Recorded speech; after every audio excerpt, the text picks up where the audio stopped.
Magic, Modi mania ಅವೆಲ್ಲವೂ ಕೂಡ ಕ್ಷೀಣಿಸ್ತಾ ಇದೆ ಅಂತ ನಿಮ್ಗೆ ಅನ್ನಿಸ್ತಾ ಇದೆ ಅನ್ನೋ ಪ್ರಶ್ನೆಗಳ ಚರ್ಚೆಗೆ ಒಳಪಡ್ತಾ ಇದೆ.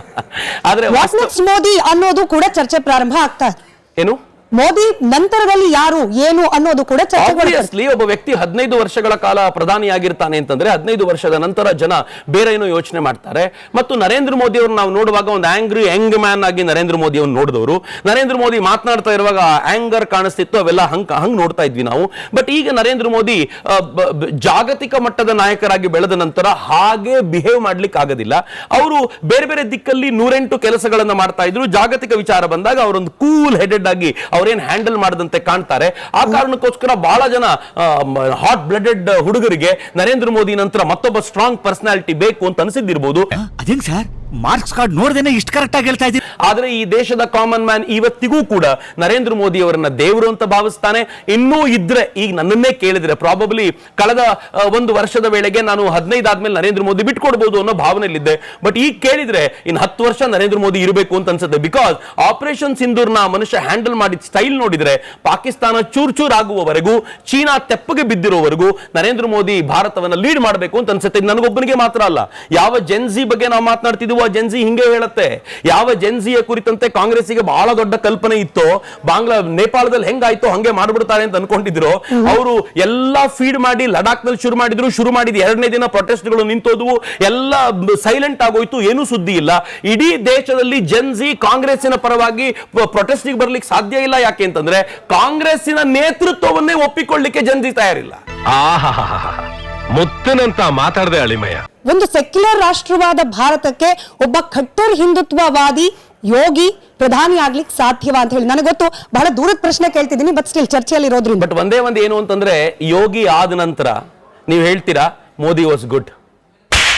ಇವತ್ತು ಯಾರ್ಯಾರು ಮೋದಿ ಸರಿ ಇಲ್ಲ ಅಂತ ಮಾತನಾಡ್ತಿದ್ದಾರೋ, ಮೋದಿ ಕಟ್ಟರ್ ಆದ್ರು ಅಂತ ಮಾತಾಡ್ತಿದ್ದಾರೋ, ಯೋಗಿ ಬಂದ್ ಕೂತ ತಕ್ಷಣ ಮೋದಿ ದೇವರಂತವರಾಗಿದ್ರು ಅಂತ 100% ಹೇಳ್ತಾರೆ.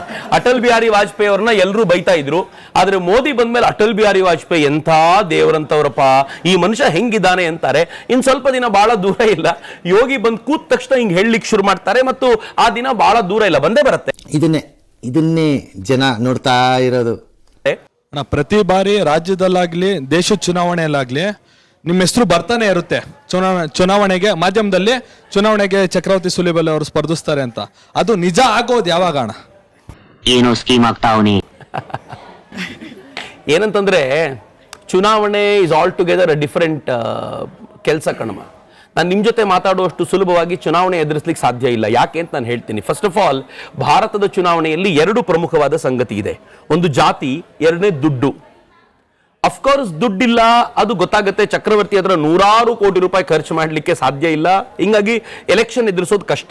2ನೇ ಪ್ರಾಬ್ಲಮ್ ಏನಿದೆ ಗೊತ್ತಾ? ನಾನು ಹೋದ ತಕ್ಷಣ ಮೊದಲು ಕೇಳಿದೆ ನಿಮ್ ಜಾತಿ ಯಾವುದು ಅಂತ. ಕರೆಕ್ಟ್ ಆಗಿ ಹೇಳ್ತಿದ್ದೀರಾ ನೀವು. ಈಗ ನೀ ಹೇಳಿದ್ಯಲ್ಲಪ್ಪ ನನ್ನ ಜಾತಿ ಬ್ರಾಹ್ಮಣ ಅಂತ ಏನೋ ಹೇಳಿದೆ, ಸರಿ. ಈಗ ನನ್ನನ್ನು ಕೇಳೋದು ಏನ್ ಗೊತ್ತಾ, ನಿನ್ ಜಾತಿ ಯಾವುದು ಅಂತ ಫಸ್ಟ್ ಕೇಳ್ತಾರೆ. ಇಂಟ್ರೆಸ್ಟಿಂಗ್ಲಿ ನಾನು ಕಳೆದ 25 ವರ್ಷಗಳಿಂದ ಸೋಷಿಯಲ್ ಆಕ್ಟಿವಿಟೀಸ್ ನಲ್ಲಿ ಇದ್ದೀನಿ, ಸಮಾಜದ ನಡುವೆ ಇದ್ದೀನಿ. ನನ್ನ ಜಾತಿ ಯಾವುದು ಅಂತ ಇವತ್ತಿಗೂ ಸಮಾಜಕ್ಕೆ ಗೊತ್ತಿಲ್ಲ. ಅವ್ರು ಹೇಳ್ತಾರೆ ನೀವು ಇಂಥ ಜಾತಿಯವ್ರನ್ನ ಇಲ್ಲ ಅಂತ ಹೇಳೋದಿಲ್ಲ. ಯಾಕೆ ಇಲ್ಲ ಅಂತ ಹೇಳೋದಿಲ್ಲ ಅಂತಂದ್ರೆ, ಇಲ್ಲ ಅಂತಂದ್ರೆ ನಾನು ಆ ಜಾತಿಗೆ ಅವಮಾನ ಮಾಡಿದಂತ. ನಾನು ಯಾಕೆ ಇಲ್ಲ ಅನ್ಬೇಕು?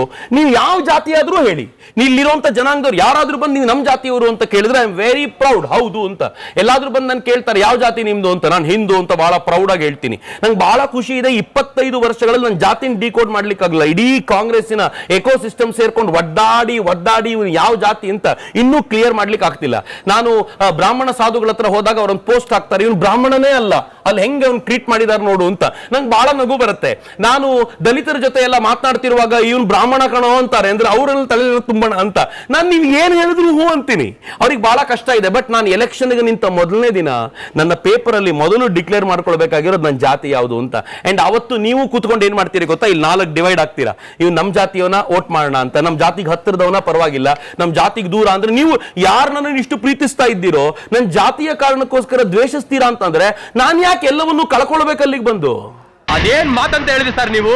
Really hats off sir, hats off. ಕಿಡಿಗೇಡಿಗಳು ಅವಾಗ ಹೇಳಿಕೆ ಬರ್ತಾನೆ ಇರುತ್ತಣ. ಎಲ್ಲೋ ಒಂದು ವಿದೇಶದಲ್ಲಿ ಕೂತ್ಕೊಂಡಾಗಿರ್ಲಿ, ಒಂದು ಲೆಟ್ರಲ್ಲಿ ಆಗಿರ್ಲಿ ಬರ್ತಾನೆ ಇರುತ್ತೆ. ನನಗೆ ನನ್ನಂತೆ ಎಷ್ಟೋ ಜನ ಯುವಕರಿಗೆ ಅನ್ಸೋಂಥದ್ದು ಏನು ಅಂದ್ರೆ, ಎಲ್ಲೋ ಈ ತರ ಈ ಘಟನೆಗಳು, ಈಗ RSS ಬ್ಯಾನ್ ಆಗಿರ್ಲಿ, ಈ ತರ ವಿಚಾರ ಎತ್ಕೊಂಡು ಕಾಂಗ್ರೆಸ್ಸಿಗರು ಮಹಾನ್ ನಾಯಕರು ಹಂಚ್ಕೊಂಡವರು ಎಲ್ಲ ವೈಯಕ್ತಿಕವಾಗಿ ಬೆಂಬಲ ಕೊಡ್ತಿದ್ದಾರೆ ಅಂತ ನನಗೆ ನೇರವಾಗಿ ಅನಿಸ್ತಿದೆ. ಕಾಂಗ್ರೆಸ್ನವ್ರು ಮುಸ್ಲಿಂ ಪಕ್ಷ ಅಂತ ಹೇಳ್ಬಿಟ್ಟಿದ್ದಾರೆ. ಇದರ ಬಗ್ಗೆ ಏನ್ ಹೇಳ್ತೀರಾ? ಅನುಮಾನವೇ ಇಲ್ಲ. ನೀವು ಕೇಳಿದ ಪ್ರಶ್ನೆಗೆ ನಾನು ಸಹಮತಿ ವ್ಯಕ್ತಪಡಿಸ್ತೀನಿ. ನನಗೆ ಕಾಂಗ್ರೆಸ್ ಬಗ್ಗೆ ಯಾವತ್ತಿಗೂ ಅನುಮಾನ ಇದೆ. ನಾನು ಬಾಬಾ ಸಾಹೇಬ್ರನ್ನ ಸ್ವಲ್ಪ ವಿಶೇಷವಾಗಿ ಓದ್ಕೊಂಡಿದ್ದೀನಿ. ಬಾಬಾ ಸಾಹೇಬ್ರನ್ನ ಓದುವಾಗೆಲ್ಲ ಬಾಬಾ ಸಾಹೇಬ್ರ ಸಂವಿಧಾನ ರಚನೆ ಮಾಡಿ ಕೊಟ್ರಲ್ಲ, ರಚನೆ ಮಾಡಿ ಕೊಟ್ಟ ನಂತರ ಸಂವಿಧಾನ ಕೊಟ್ಟ ನಂತರ ಕೊನೆಯದೊಂದು ಭಾಷಣ ಇದೆ ಅವರದ್ದು. ಆ ಭಾಷಣದಲ್ಲಿ ಅವ್ರು ಹೇಳ್ತಾರೆ, ಯಾವುದೇ ಪುಸ್ತಕ ಸ್ವತಃ ತಾನೇ ಒಳ್ಳೇದಾಗಿರಲ್ಲ, ತಾನೇ ಕೆಟ್ಟದ್ದು ಆಗಿರಲ್ಲ. ಅದನ್ನ ಆಚರಣೆ ಮಾಡುವವನು ಯಾರು ಅನ್ನೋದ್ರ ಮೇಲೆ ಆ ಪುಸ್ತಕ ಹೇಗಿರುತ್ತೆ ಅಂತ ನಿಶ್ಚಯವಾಗುತ್ತೆ. ಇವತ್ತು ಒಳ್ಳೆ ಪುಸ್ತಕ ಕೊಟ್ಟಿರೋದು ಕೆಟ್ಟವ್ರ ಕೈಗೆ ಹೋದ್ರೆ ನಾಳೆ ಕೆಟ್ಟದ್ದು ಅನ್ನಿಸ್ಕೊಳ್ಬಹುದು. ಇದನ್ನೇ ಒಳ್ಳೆಯವ್ರ ಕೈಯಲ್ಲಿ ಕೊಟ್ಟರೆ ಈ ಪುಸ್ತಕ ಒಳ್ಳೇದು ಅಂತ ಅನ್ನಿಸ್ಕೊಳ್ಬಹುದು. ಇದು ಅವ್ರ ಮೇಲೆ ಡಿಪೆಂಡ್ ಆಗಿದೆ ಅಂತ ಹೇಳಿ ಒಂದು ಮಾತನ್ನ ಏನ್ ಹೇಳ್ತಾರೆ ಗೊತ್ತಾ? ನನಗೆ ಭಯ ಇದೆ, ಮುಂದಿನ ದಿನಗಳಲ್ಲಿ ಸ್ವಹಿತಾಸಕ್ತಿಯನ್ನೇ ಮುಂದಿರಿಸಿಕೊಂಡು ಬಂದಂತ ಪಕ್ಷಗಳು ಈ ನಾಡನ್ನ ಹಾಳು ಮಾಡಿಬಿಡ್ತವೆ ಅನ್ನುವಂತ ಭಯ ಇದೆ ಅಂತ. ನನಗೆ ಕಾಂಗ್ರೆಸ್ ನೋಡುವಾಗ ಬಾಬಾ ಸಾಹೇಬರಿಗೆ ದೂರದೃಷ್ಟಿ ಕಾಂಗ್ರೆಸ್ಸಿನ ಮೇಲೆ ಇತ್ತು ಅಂತ ಅನ್ಸುತ್ತೆ. ಸ್ವಹಿತಾಸಕ್ತಿಯ ಕಾರಣಕ್ಕೋಸ್ಕರ, ರಾಷ್ಟ್ರದ ಹಿತಾಸಕ್ತಿ ಅಲ್ಲ, ಇತರರಿಗೆ ಒಳ್ಳಿತು ಮಾಡ್ಲಿ ಅಂತಲ್ಲ, ನನಗೆ ಅಧಿಕಾರಕ್ಕೆ ಬರ್ಲಿಕ್ಕೆ ಏನ್ ಬೇಕಿದ್ರೂ ಮಾಡಬಹುದು.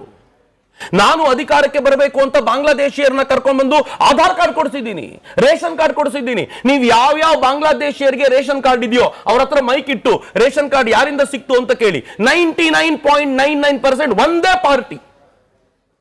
ನಾನು ಹಿಂಜರಿಯೋದಿಲ್ಲ ಹೇಳಲಿಕ್ಕೆ, ಕಾಂಗ್ರೆಸ್ ಪಾರ್ಟಿ ಹೆಸರು ಹೇಳಿರ್ತಾರೆ. ಈ ನನ್ನ ಮಕ್ಕಳು ಅನ್ನ ತಿಂತಾರ ಏಲ್ ತಿಂತಾರಣ್ಣ. ಈ ನನ್ನ ಮಕ್ಕಳು ಮುಸಲ್ಮಾನರು ರಸ್ತೆ ಮೇಲೆ ನಮಾಜ್ ಮಾಡುವಂತ ವಿಷಯ ಬಂದಾಗ ಕಣ್ಮುಚ್ಕೊಳ್ಳುವ ಕಾಂಗ್ರೆಸ್ಸು ಹಿಂದೂಗಳ ಕೈಯಲ್ಲಿ ದಂಡ ನೋಡಿದ ತಕ್ಷಣ ಎತ್ಕೊಳ್ಳೋದ್ಯಾಕೆ, ಬಾಯ್ ಬಡ್ಕೊಳ್ಳೋದ್ಯಾಕೆ, ಸೆನ್ಸೇಷನಲ್ ಕ್ರಿಯೇಟ್ ಮಾಡೋದ್ಯಾಕೆ ಅಂತ.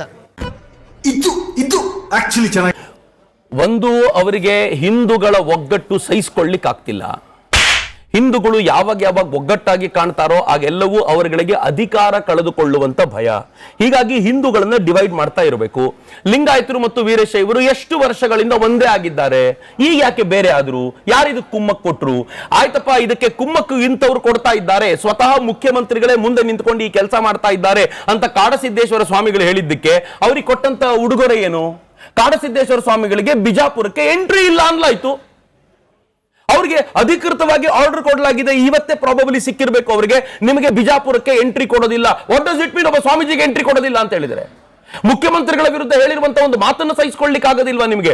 ಯಾಕೆ ಅಂತಂದ್ರೆ ನಿಮಗೆ ಜಾತಿಗಳಲ್ಲಿ ಹಿಂದೂಗಳನ್ನ ಜಾತಿಗಳಲ್ಲಿ ಹೊಡಿಬೇಕು ಅಂತಿದೆ, ಮುಸಲ್ಮಾನರನ್ನ ಒಗ್ಗೂಡಿಸಬೇಕು ಅಂತಿದೆ. ನೀವು ಜಾತಿ ಗಣತಿಗೆ ಹೋದ್ರೆ ಹಿಂದೂಗಳಲ್ಲಿರುವಂತಹ ಎಲ್ಲ ಜಾತಿಗಳನ್ನ ಪಟ್ಟಿ ಮಾಡ್ತಾರೆ, ಮುಸಲ್ಮಾನರು ಮಾತ್ರ ಒಂದ್ ಯಾಕೆ ಆಗ್ತಾರೆ? ಅವರಲ್ಲಿ ಏನ್ ಜಾತಿಗಳಿಲ್ವಾ? ಅವರಲ್ಲೇನು ಹಿಂದುಳಿದವರಿಲ್ವಾ? ಅವರಲ್ಲೇನು ಅಸ್ಪೃಶ್ಯರು ಅಂತ ಕರೆಸ್ಕೊಳ್ಳುವಂತ ಅರ್ಜಾಲುಗಳಿಲ್ವಾ? ಅರ್ಥ ಆಯ್ತು, ನನಗೆ ಈಗ ಅರ್ಥ ಆಯ್ತು. ಒಬ್ಬ ಸ್ವಯಂ ಸೇವಕನಿಗೆ ನಿನಗೆ ಸನಾತನ ಧರ್ಮ ಮೊದಲ ಅಥವಾ ಈ ರಾಷ್ಟ್ರ ಮೊದಲ ಆಯ್ಕೆನಾ ಅಂತ ಕೇಳಿದಾಗ ಆತನ ಆಯ್ಕೆ ಏನಾಗಿರುತ್ತೆ? ನಿನಗೆ ನಿನ್ನ ತಾಯಿ ಮೊದಲ, ಭಾರತ ಮಾತೆ ಮೊದಲ ಅಂತ ಕೇಳಿದ್ರೆ ಹೈಪೋಥೆಟಿಕಲ್ ಕ್ವೆಶ್ಚನ್, ಏನಂತ ಉತ್ತರ ಕೊಡ್ತೀಯಾ? ನಾನು ಭಾರತ ಮಾತೆಯನ್ನು ನನ್ನ ತಾಯಿ ರೂಪದಲ್ಲಿ ನಾನು ನೋಡ್ತೀನಿ. ಈಗ ನಿನ್ನ ತಾಯಿ ಮುಖ್ಯನೋ ಭಾರತ ಮಾತೆ ಮುಖ್ಯನೋ? ತಾಯಿ ಮತ್ತು ಭಾರತ ಮಾತೆ ಎರಡು ಹಂಗಾಗೋದಿಲ್ಲ. ಹಂಗಾದ್ರೆ ನಾನು ಎಲ್ಲದಕ್ಕೂ ನನ್ನ ತಾಯಿನೂ ಮುಖ್ಯ, ಭಾರತ ಮಾತೆನೂ ಮುಖ್ಯ, ಹಂಗಾಗೋದಿಲ್ಲ. ಯಾರು ನೀನ್ ಕೇಳಿದೆಯಲ್ಲ ಪ್ರಯಾರಿಟಿ ಯಾರು ಅಂತ, ಆ ಪ್ರಯಾರಿಟಿ ಆಧಾರದ ಮೇಲೆ ಹೇಳೋದಾದ್ರೆ ನನ್ನ ತಾಯಿಯನ್ನ ಮೊದಲು ಚೆನ್ನಾಗಿ ನೋಡ್ಕೊಳ್ತೀನಿ, ಆ ನಂತರ ನನ್ನ ಭಾರತ ಮಾತೆಗೆ ಗೌರವವನ್ನು ಸಮರ್ಪಿಸ್ತೀನಿ. ಹಾಗೆ ನನ್ನ ಭಗವದ್ಗೀತೆ ಯಾವ ನಿಯಮಗಳನ್ನು ಹಾಕಿದ್ಯೋ ಅದಕ್ಕೆ ತಕ್ಕಂತೆ ಚೆನ್ನಾಗಿ ನಡ್ಕೊಳ್ತೀನಿ, ನನ್ನ ಸಂವಿಧಾನಕ್ಕೂ ಅಷ್ಟೇ ಗೌರವ ಕೊಟ್ಕೊಳ್ತೀನಿ. What is wrong?